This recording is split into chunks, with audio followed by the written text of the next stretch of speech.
Welcome to Permission to Kick Ass, a podcast about leaving self-doubt in the dust, punching fear in the face, and taking bold action toward your biggest dreams. I'm Angie Coley, and let's get to it. Hey, and welcome back to Permission to Kick Ass. With me today is my friend Daniel Lamb. Say hi. Hello. You're already dipping into the tequila shot, I can tell. We were joking about that before we started recording because each of us has a sampling of beverages here to help us facilitate the conversation. You have some tequila, am I correct? I do. I have some silver tequila and some fizzy water and a Coke and some old coffee from this morning. Hell yeah. Comfort is key. It's a smorgasbord. Having variety, it really helps the creativity, I think. So tell us a little bit more about what you do. Absolutely.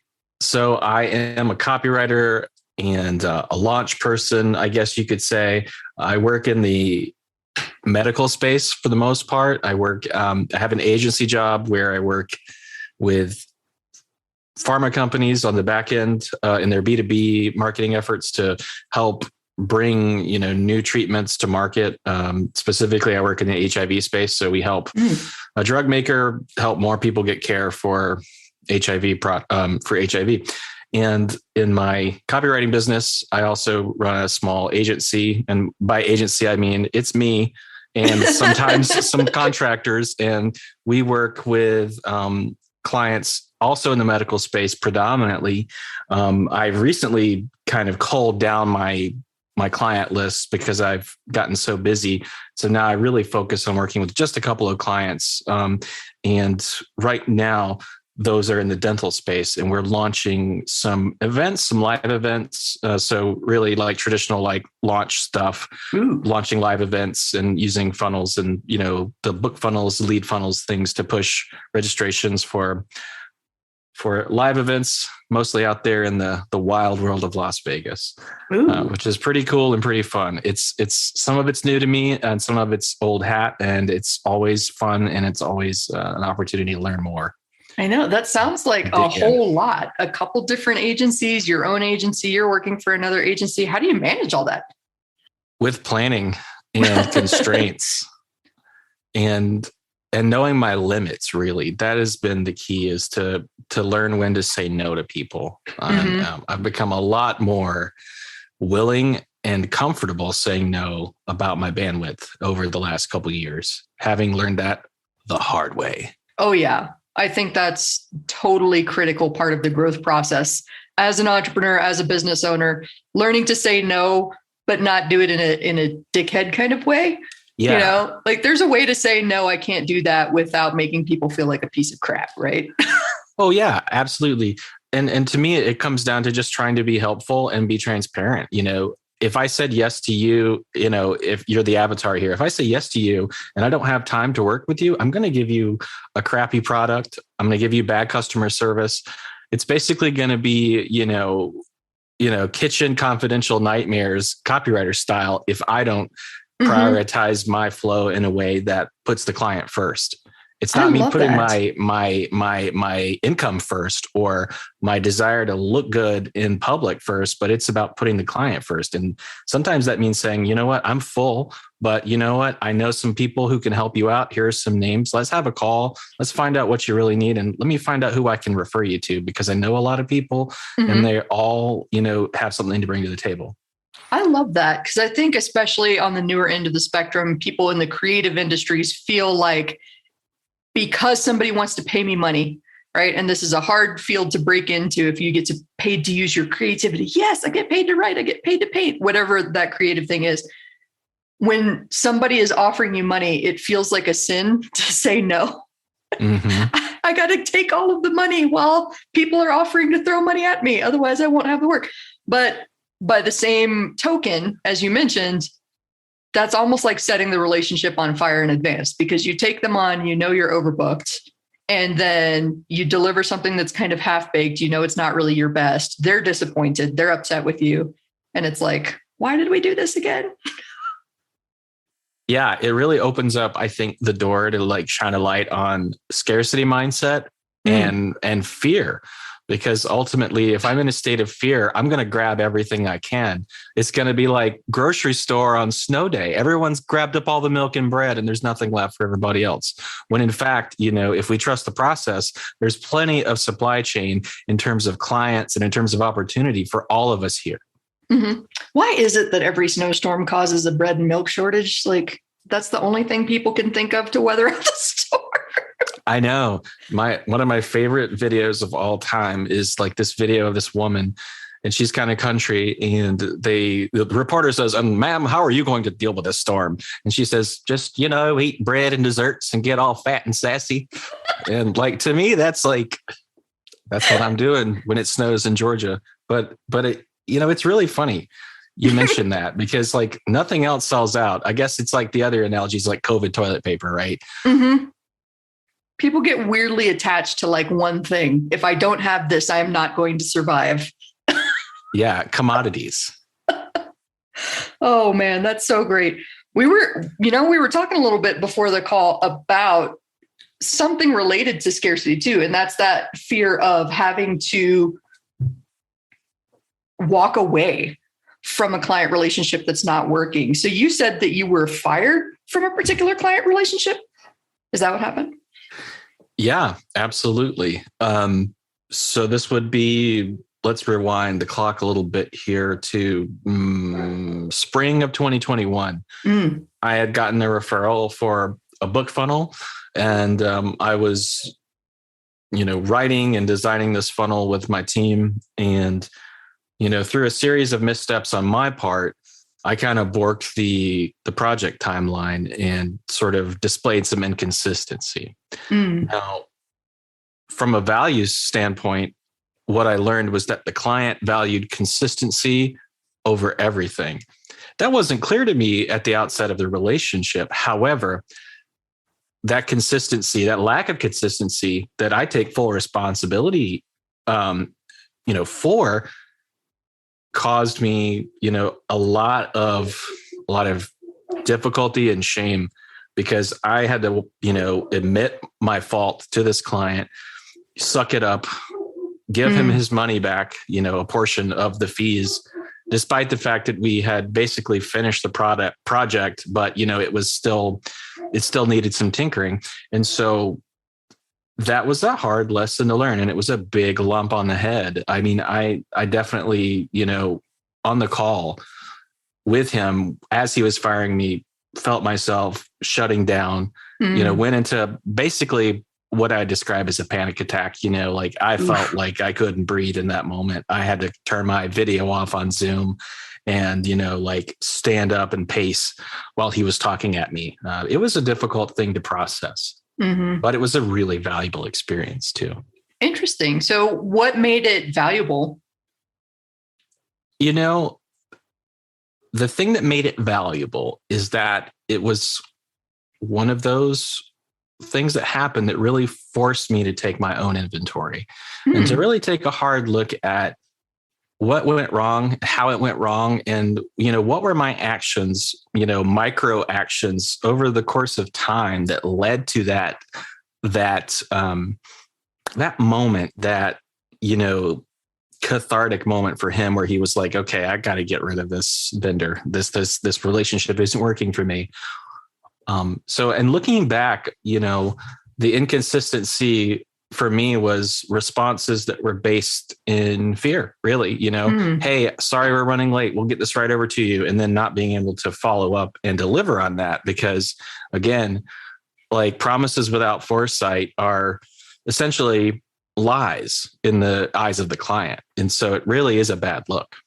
Ooh, I'm writing that down and I'm like underlining it a couple of times, because I feel very similarly. I try not to commit to specific dates unless I know I can meet them. And I'll usually tell somebody, in the next few days by the latest X. And I'm trying to give myself a little bit more time while also tempering their expectations so they don't feel like they're guessing. If I just left it at, I'll get it to you in the next couple days, that's kind of open-ended, and everybody has a different interpretation of couple. Some are very literal with just two. Two is a couple. And some mean, maybe closer to a week is a couple days. That's what I really meant. But so I'll usually say, I need a few more days and you can expect this no later than end of day, Tuesday. And then that way they know that I'm on it. Absolutely. And, that's a really important thing to note for everybody, is that when we communicate and we use commonplaces like a couple, we're making assumptions, right? Mm-hmm. About what other people think, feel, and believe about anything, whether it's time or value or whatever. It's really tough, I think, to have that level of trust and clarity when we're in a place of asynchronous communication, when it's not face-to-face. And so that really makes it all the more important that we are clear. Mm-hmm. I think that's such an important point to bring up too, because it's really easy to fall into assumptions, right? There's things that we don't think about in our daily operation, like what's the definition of a couple? But it's critical, especially when interacting with another person, to start to look at your communications and figure out where there might be some place that things could be misinterpreted. And like you pointed out, sometimes you can only figure this out after the fact, after something has gone wrong, and go, oh shit, here's where it broke down. Here's how I can do better next time. But I think all of us have that point at some point in the business. Like all of us have to torpedo a relationship, get fired by a client. I've had some pretty big skin knees, mud on the face experience. One of my biggest learning ones was I was hired to do a launch for somebody. I was still relatively new to the launch world at the time, but I understood the strategy. Where I made the mistake was she signed me on to write this and then gave me somebody else's strategy and told me basically to follow their playbook. And something in my gut was like, this doesn't feel right. It doesn't feel like it's going to work quite that way. But she's a savvy business owner and clearly knows a lot. So I'm just going to trust her instinct. And I'm not going to, and that was mistake number one. I'm not going to say anything. I'm just going to do what she paid me to do. So at that point, in retrospect, I failed to become my client's advocate and I didn't speak up into my field of expertise and let her make an informed choice. So that was mistake number one. Mistake number two was when I was trying to capture her voice, and I'd been listening to podcasts and watching interviews, and I'd read her book, and I felt fairly steeped in it, but I just wasn't getting it right. And instead of getting on the phone and walking through these edits with her and having her explain to me what was happening in her head when she was reading the words that I wrote, I just sunk down and got more and more pissed off that she wasn't just getting it. I'm pretty damn close. I don't understand what's disconnecting here. So that was mistake number two, me letting my ego and my pride get in the way of getting some good quality feedback from this person. And then Open Cart came and we made one sale for all that effort. And we were both just disappointed. Now, I do have the view, this is, call it my Susie Sunshine moments, but to me, one sale is a sign. That means that there is a market for this out there somewhere, but we're not quite there in terms of the messaging and the way this is structured. So sometimes one sale really is a sign that you just keep working toward it and you'll figure it out. Yes. So and I had a similar reaction to you, like borderline panic attack, freaking out. I had to take several walks, hot shower, calm myself down. And then I reached out to her and I was like, hey, so share the back end stuff with me. Let's figure out if there's a clear drop-off point that we can modify. I never heard from her again. And that was one of the biggest gut punches ever. She lost faith in me in all those little mistakes that I made along the way. And so when I came back and tried to salvage my mistakes, it was too late and she was already frustrated and done. And I was like, oh my gosh. If you're out there and you know who you are and you're listening to me, I'm sorry. Yeah, and ditto. If you're my guy and you're hearing this, I think you and I have gone back and forth on this enough since then that But my sincerest regrets, and know this: I have become much more consistent with the people I work with. Mm-hmm. Oh man. But I think that's one of the biggest stopping points in entrepreneurship, especially in creative stuff too, where so much of this comes down to a bit of personal preference mixed in with kind of the common wisdom and strategy. Yes.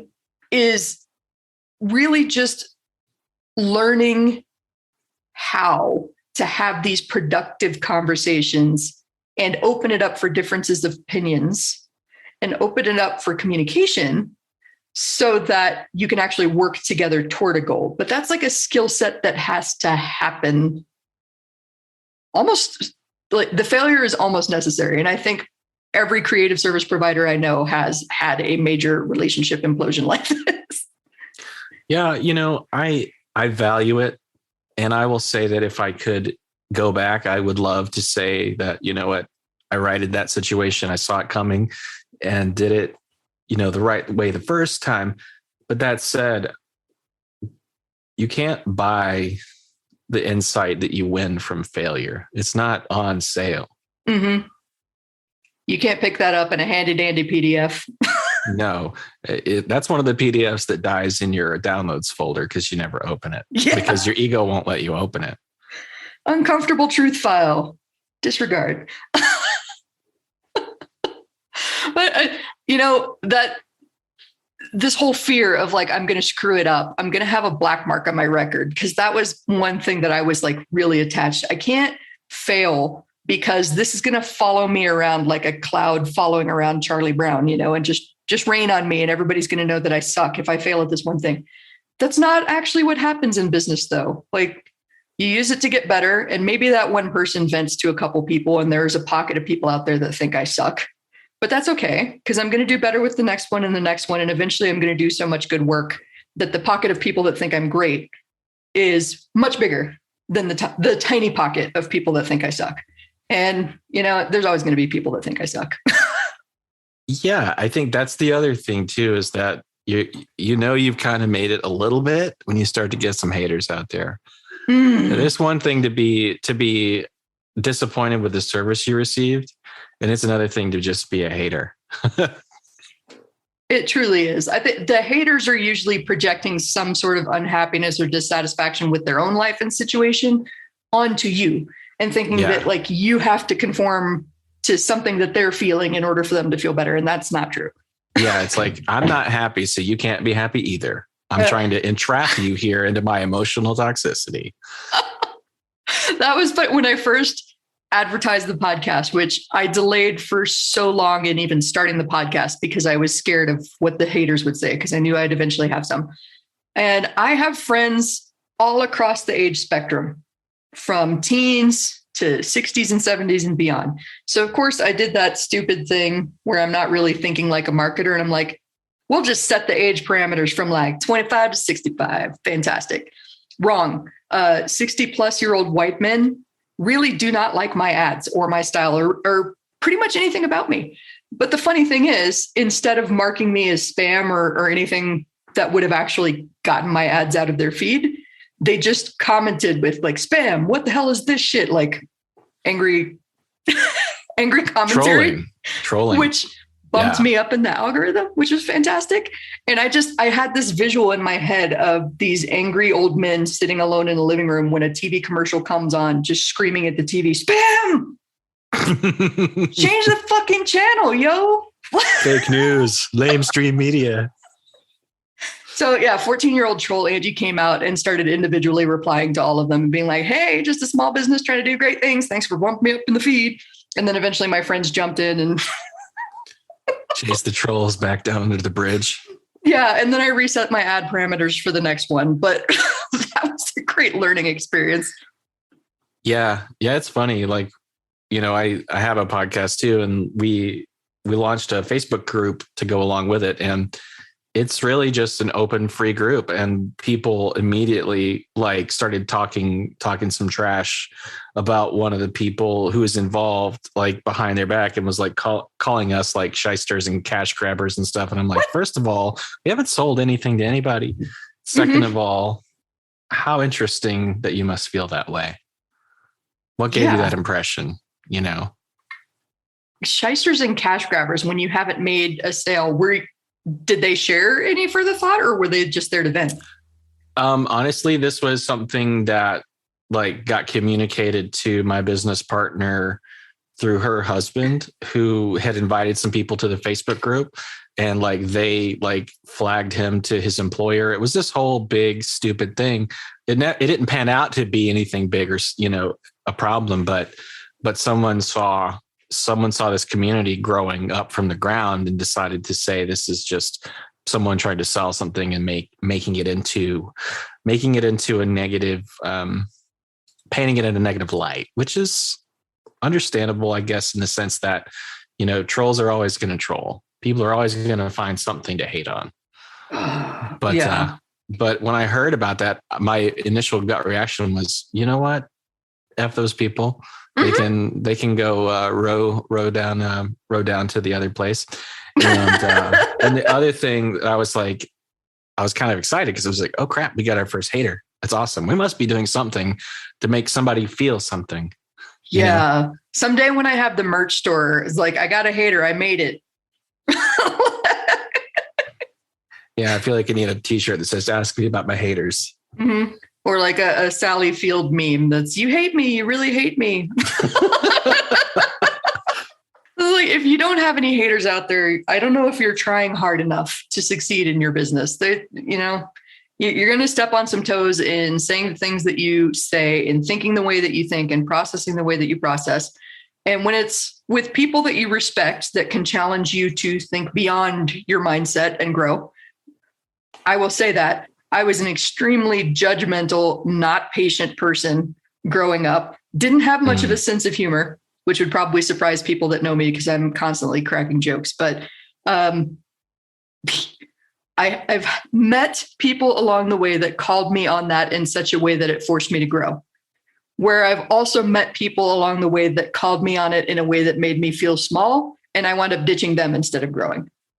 And that's just, I think, part of the process of learning who you are and becoming. I don't know. What do you think about that? You know, I think it's an evolutionary process, because I identify with that. Growing up, I was always kind of a sort of an outlier, like a non-conformist. Like I didn't want to be a part of your crew. You know, I'm like, I just want to like hang out and like listen to metal and like play my guitar and like be alone and not hang out and not go to your stupid prayer group or go to your pep rallies and your football games. You know, none of that stuff appealed to me. So like growing up, I think like I put on the outfit of somebody who was a contrarian just because my tastes were different. But then to that other point of getting like, you know, called out for those things, you know, I think it cut one of two ways. If it was somebody in my family, I would just be like, why don't you leave me alone? Don't you have anything better to do than comment on my choices in life, you dummy? But, you know, if it were in a public space, you know, I would feel that shrinking back down of like, you know, like what's wrong with me that I, you know, why am I a spectacle? And, you know, feeling small. But as I've aged, I've just learned to not give a shit. Yeah. You know, and now it's just not really that concerning to me. There's a certain amount of don't give a damn that is required in adulting, I think. Yeah, it's just too expensive to care energetically for me. And no matter what, if you're living your life in service of others, trying to make other people happy, okay, I've done everything perfect and I've made person A over here super thrilled.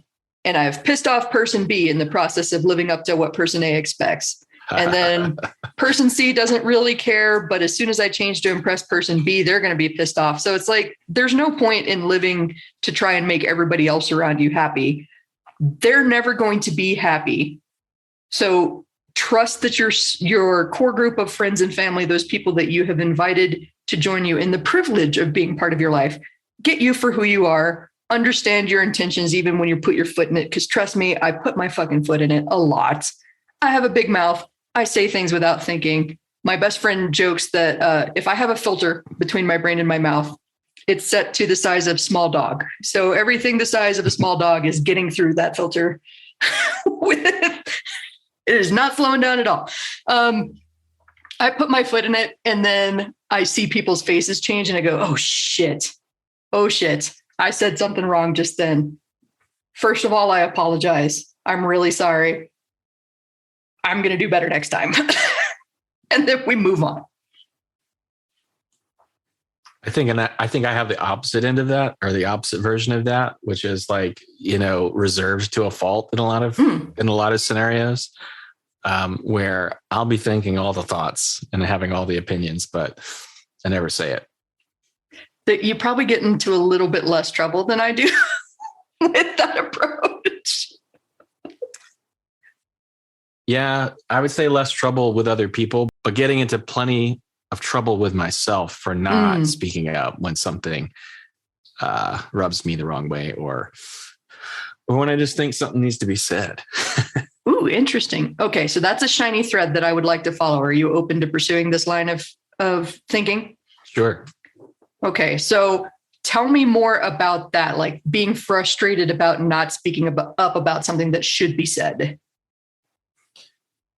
Yeah, I would say mostly it comes up in group dynamics. One-on-one, I'm very candid with people.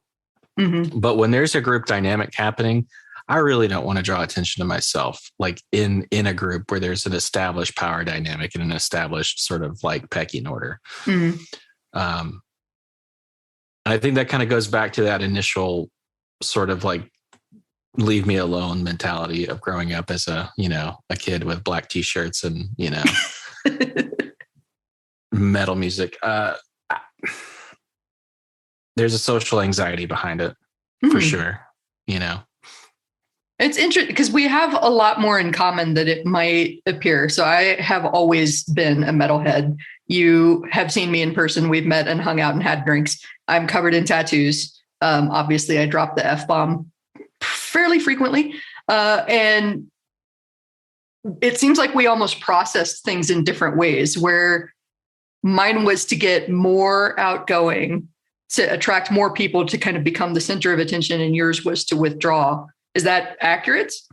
Yeah, I would identify as very introverted in social situations. With music, I guess, for me as a musician, I've always been able to stand behind the guitar, stand behind the music, and not necessarily have to be myself in those situations, but I get to be a persona, playing a role. So it definitely opens up, I think, an opportunity to show up in a different way, but it can also be armoring, or a mask. Mm-hmm. I love that you brought that up, the stepping into a persona on stage too, because I've been a performer on stage too. I've never really had a persona to step into, but that's an idea that I really love and would want to explore. So do you have like an avatar for your persona or your stage persona?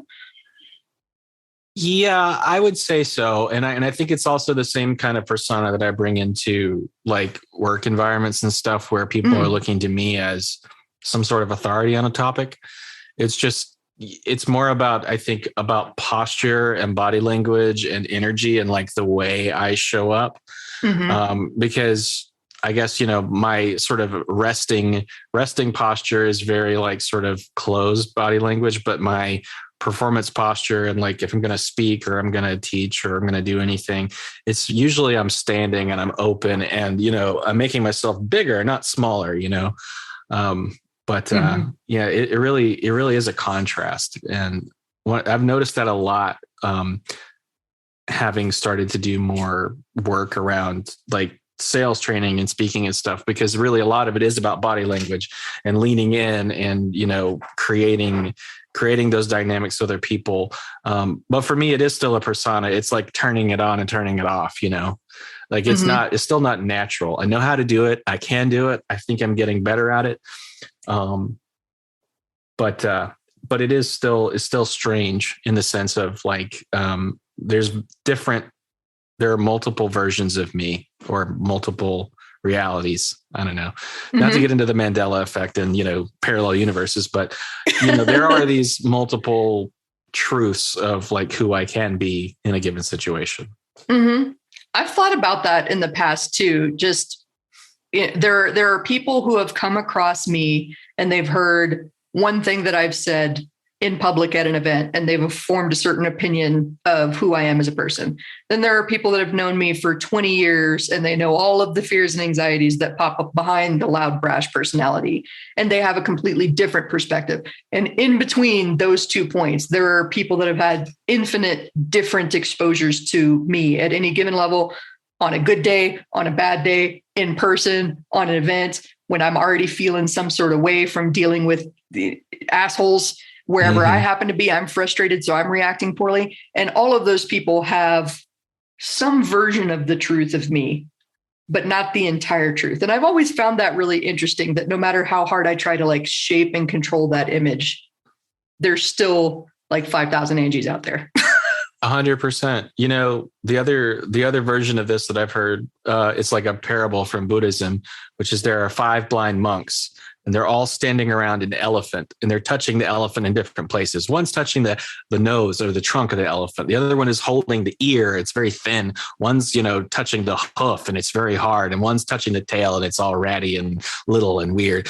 And one's touching the side, right? And it's big and vast. And they're all arguing about what an elephant is like, because they have this one-dimensional experience of that elephant. And they're all right. They're all correct in their description, but they're all incorrect because they're only seeing one, or experiencing, in this case, one side of the elephant. And I think that this is true for people in personality as well. Like, like you see me on a bad day, like, God forbid I, cuss somebody out or like lose my calm, versus somebody who knows me from a kid versus, what my wife thinks about me. Those are all very different descriptions of this person that I show up as, it's very cool. Very interesting.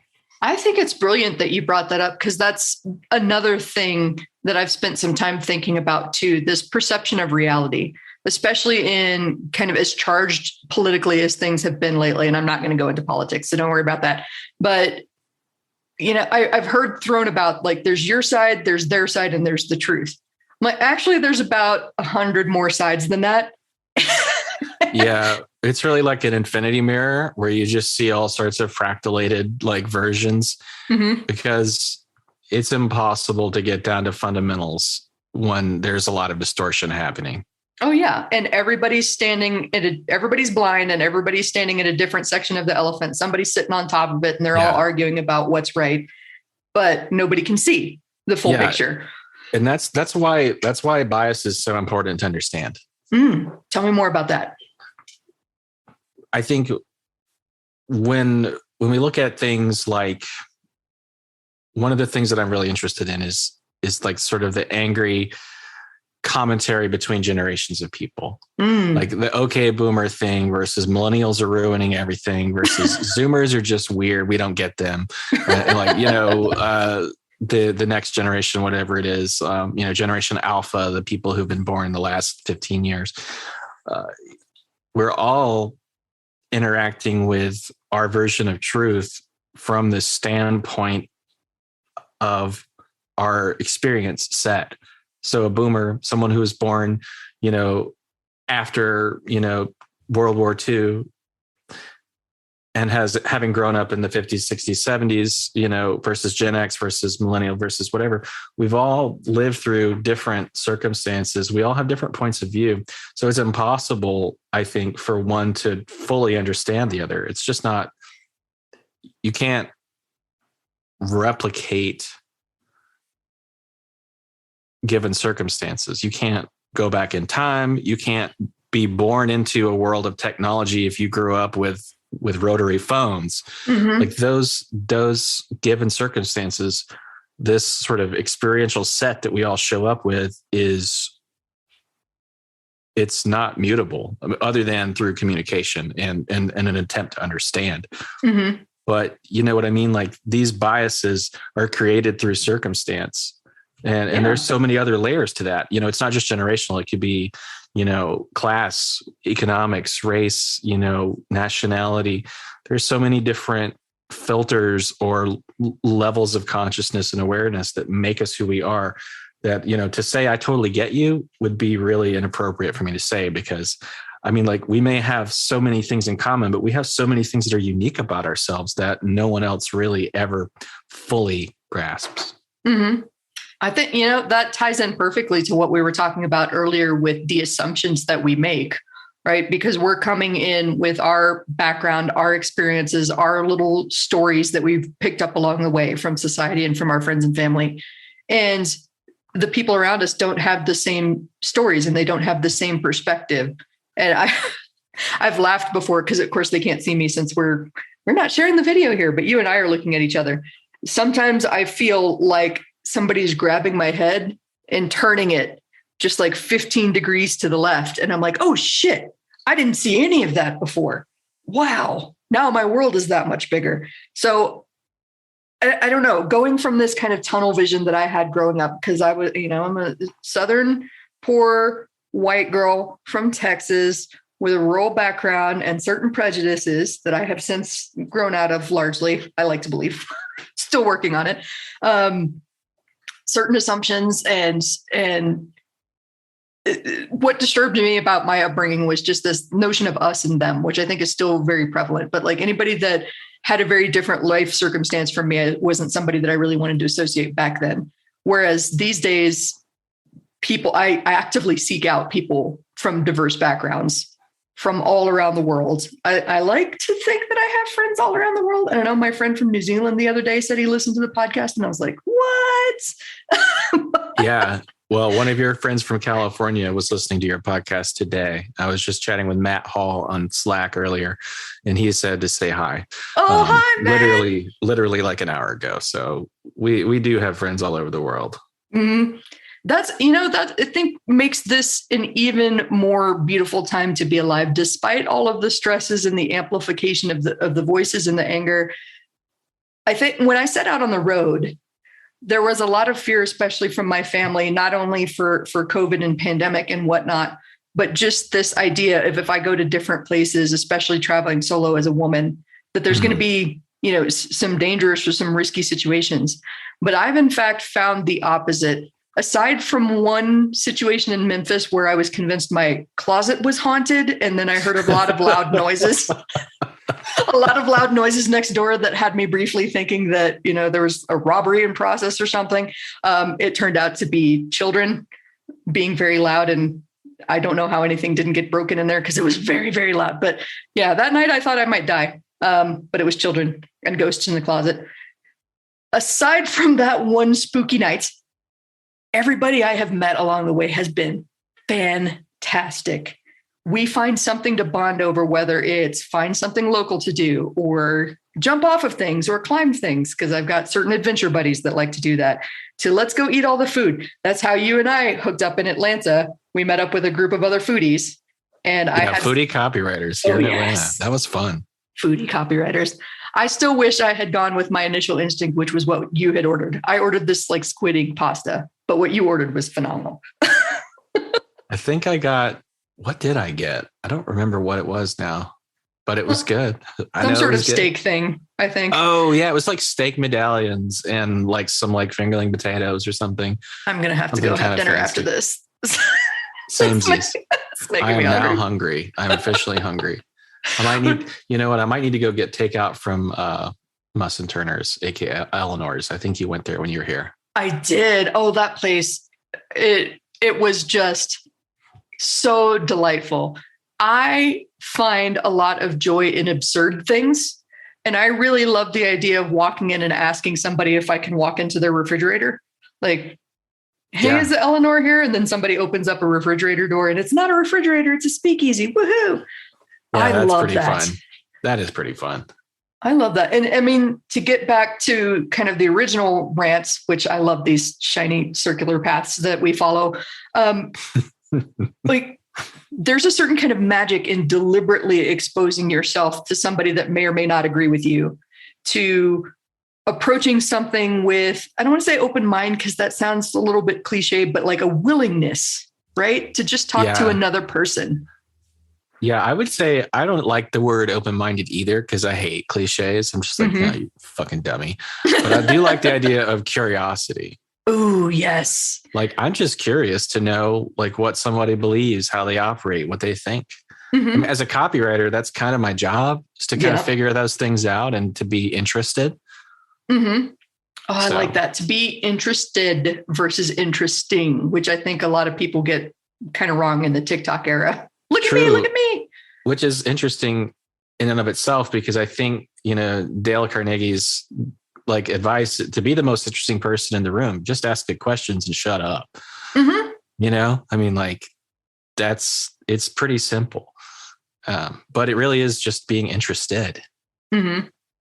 And having, I think that's what I love the most about these travels, is the opportunity to connect with so many different people and hear so many different interesting things from the people. Ooh, excuse me. And then Memphis was an interesting place. I got to tell you, I don't know why I'm going on this aside, but bear with me for a second. Because one of my favorite stories that I still haven't written about yet was how I wound up at the Bass Pro Pyramid. I don't know if you know, but in Memphis, there is literally a giant pyramid that is a Bass Pro Shop. And there's a hotel inside and everything. It's fantastic. So Bass Pro Shop has a hotel pyramid, and it's not a pyramid scheme, but an actual pyramid. It is an actual giant glass pyramid that is very much visible. Yes. Like the Louvre. Yeah. Well, the Louvre. No. It's got some lining and stuff on the inside. I think it used to be a professional sports arena of some sort. That sounds about right. Up the center is this giant blue, like glass encased elevator. You go up to the top of the rooftop bar. You can have some cocktails at the top of this Bass Pro Pyramid, looking at the sunset over the Mississippi River. And going up the elevator, this is that perspective story is what I'm getting at. I remember hearing a recording from either the owner or the investor in this particular Bass Pro. And he was like, well, so me and Buddy, we were trying to decide whether we should invest in this pyramid and turn it into a Bass Pro Shop. And we just couldn't decide. So we decided if we were going to go fishing, if one of us caught a 30-pound fish, we was going to turn this into a Bass Pro Shop. And long story short, we caught a 30-pound fish. So we turned this pyramid into a Bass Pro Shop. And that's literally the story that's playing as you're going up the elevator. The Bass Pro Shop pyramid. And like I told you, I take delight in the absurd. That is pretty absurd. I think it's so absurd and so interesting that there is a reality out there where a 30-pound fish is the difference between an investment in a pyramid and not investing in a pyramid. That's kind of like the billionaire's $1 wager in Trading Spaces with Eddie Murphy and Dan Aykroyd. Oh, that's one of my favorites. Like they decide to ruin people's lives for $1 just to see if they can. Mm-hmm. Like, I mean, that's obviously like evil robber baron colonialist shit there. But like on the other side of the coin, how absurd and how delightfully absurd. It makes for good entertainment. But then when you see it in reality, like, oh, we decided if we caught ourselves a big old bass, a 30-pounder, he's going to get ourselves a pyramid. Mm-hmm. Oh, it's fascinating. It's endlessly fascinating. And that helps me to recognize, going back to what we were talking about with biases, one that I have really struggled with mightily all my life is money. Because growing up, the eldest of 3 kids with a single mom, I had certain ideas about money, and more specifically, people that have money. We're going to judge all those people for having the money that I wish I had, that I'm having to undo as a business owner all those years later, and learn how to earn more, charge more, attract people that can pay the kinds of fees that I want to make without the associated guilt of becoming a rich person. That is wow. It's a very interesting journey. You're speaking to my inner child right now who, grew up in a double wide in the woods on a dirt road, raised by grandparents because mom and dad were elsewhere, with siblings and, Kmart clothes. It really does resonate. And there is a lot of money mindset stuff that I'm still trying to work my way through. Awareness is key, right? Because I won't say that I always get it right, but I will give myself a little bit of credit for having early on in the business game this insight of, okay, I know I want to write. What kind of writing is going to pay the bills? And what do I enjoy doing kind of within that? And that's how I initially gravitated towards screenwriting, but then ultimately got laid off from that and then fell into copywriting by accident and was like, oh, hey, this is kind of similar to what I was doing in screenwriting, other than it's not appearing on a TV screen and becoming HBO's next big hit. It's not off the table. Hopefully it'll still happen someday, but it was a form of writing where I could use the talents and the skills that I had and be creative and get paid really well. Yeah. And I think recognizing that was a big step in my evolution toward, I'm not rich now, not by any stretch of the imagination, but I don't think there's anything wrong with being rich. I would like to be rich someday. And I think it'll allow me to be even more generous with my time and with my with my money, funny money. Well, comedians are generous with their funny, and they get paid for that. That's true. That is very true. We can be generous with our funny and with our money. There's no reason to be stingy with any of it. 100%. Because, back to the beginning of like, we're just starting out, the idea of abundance is weird if you grow up poor, especially if you grow up poor in Southern, because there's a whole mindset about hard work produces results, and usually that's physical hard work and lots of hours and lots of hating your life, hating your work to get there. But I don't really know anybody who has found happiness who has actually made it through that means of nose to the grindstone, work till you die and eventually you'll be happy. Like, that's not reality. That is a mindset, is a poverty mindset or a scarcity mindset. And it comes from the need to survive. I understand it. I totally understand it, because I've had, before I was a copywriter, the best year I think I ever had was like $28,000. Oh, wow. And so I understand what it is to struggle. And, I'm, on a trajectory to maybe, in the next couple of years, 10X that worst year, and the balance and the contrast there is really, I don't hate what I do, and I don't work till I'm dead. Yeah. And I don't put my nose to the grindstone, because that doesn't get me the result that I'm looking for. And I would hope, I think that's if I have a bigger mission in life. I was telling my mastermind group about this earlier this morning, because they were challenging me on something that I was presenting them with, because I wanted to offer a new consulting offer. And they're like, who do you help? And I, gave them kind of this bland, sterilized version of who I could help with consulting. And they were like, where did Angie go? And I'm like, what are you talking about? They said, just a second ago, you were talking about like how your life's mission is to live the shit out of this one and only precious life you have. Where is that kind of passion for speaking to these people? And I was like, oh shit. Right. Okay. So they said, okay, tell us again. Who do you help? I was like, I help people who don't have enough life in their lives. I believe business is a way to do some massive fucking good in the world, while also helping you live the kind of life that you want to live. Whether that's, hey, some people love working 80, 90, 100 hours a week. They have that work identity, and that's fine. I like to work, and I also like to eat, and I also like to sing, and I also like to shoot the shit with my friends. So I'm going to build in plenty of space around that and live the shit out of this life. That's what I'm working toward.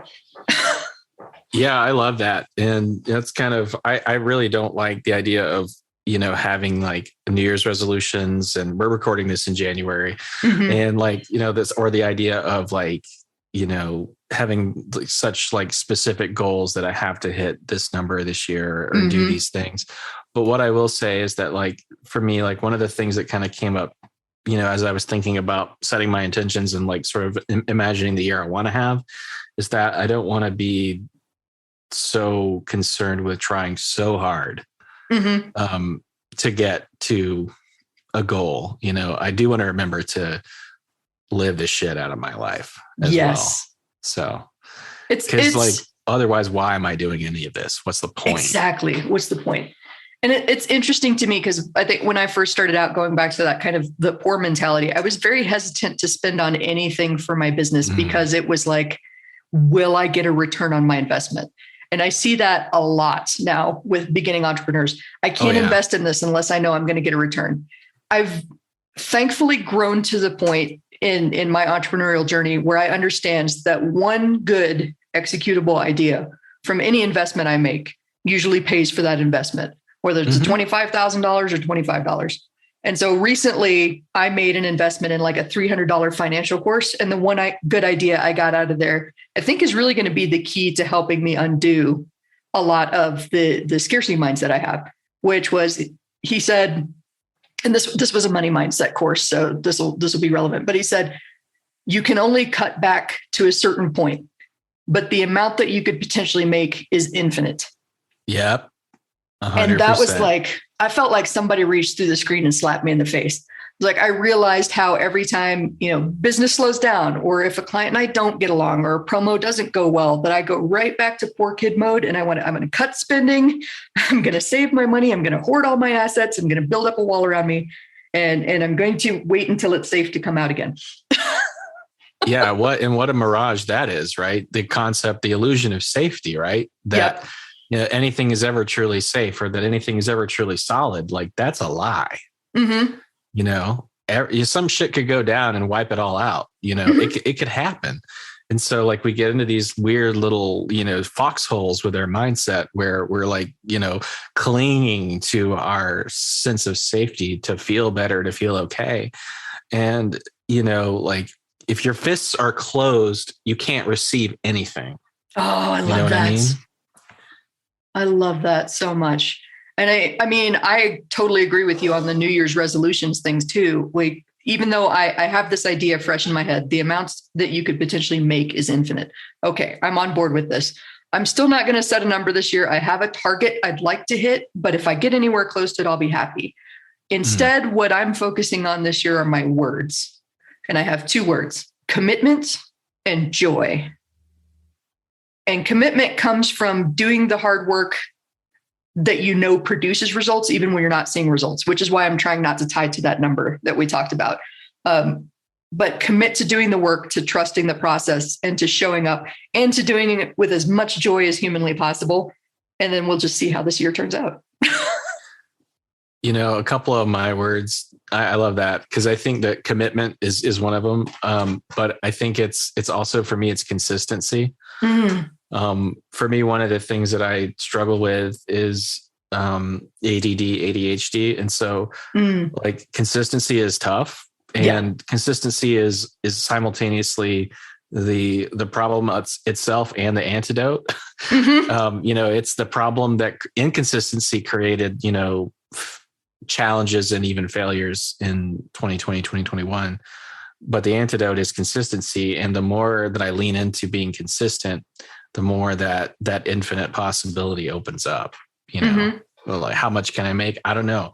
I just got a performance contract with a new client, and I've kind of consolidated my business down, and I thought I'd make maybe an extra, couple grand a month through the performance deal, but it looks like I'm on track to make like a 10K commission on top of my retainer this month, because we're crushing it. And like, that to me is like that abundance mindset, that what is possible. Let's go for it.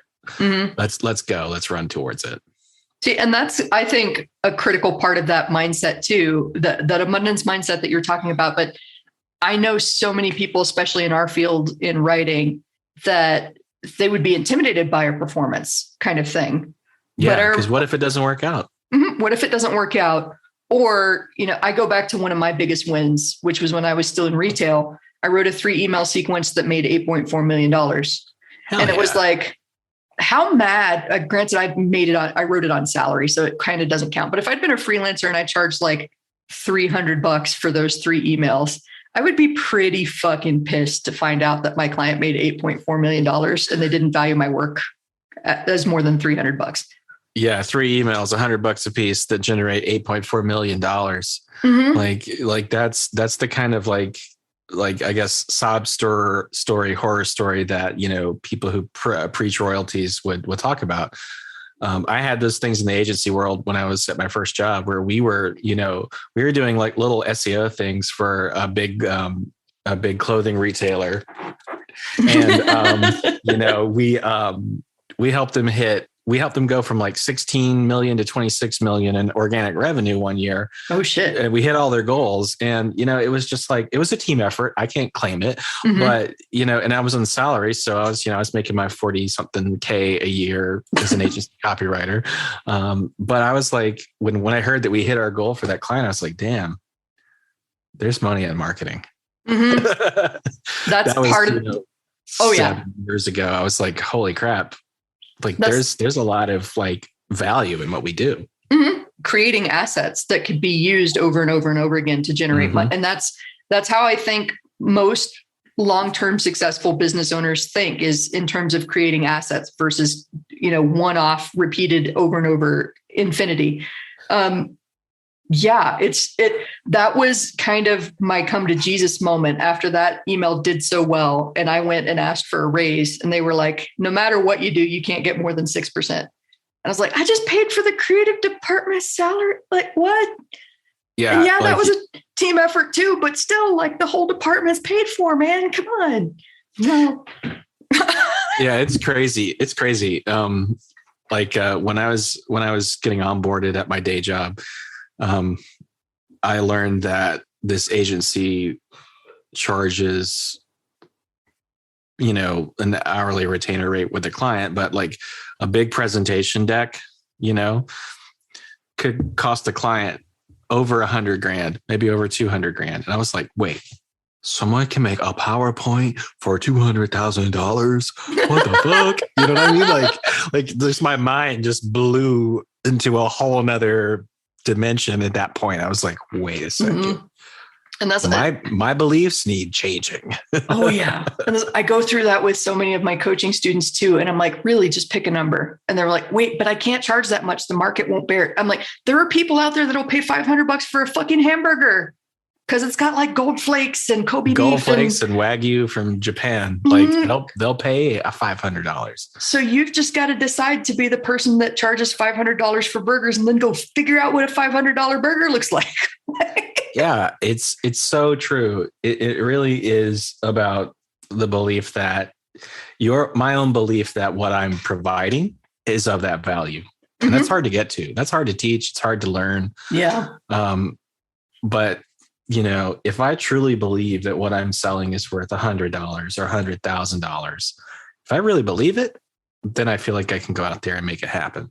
But if I don't, and if I'm just like, oh, I don't know if this is really valuable, I'm a creative, it's easy for me, I'll just only charge you $50.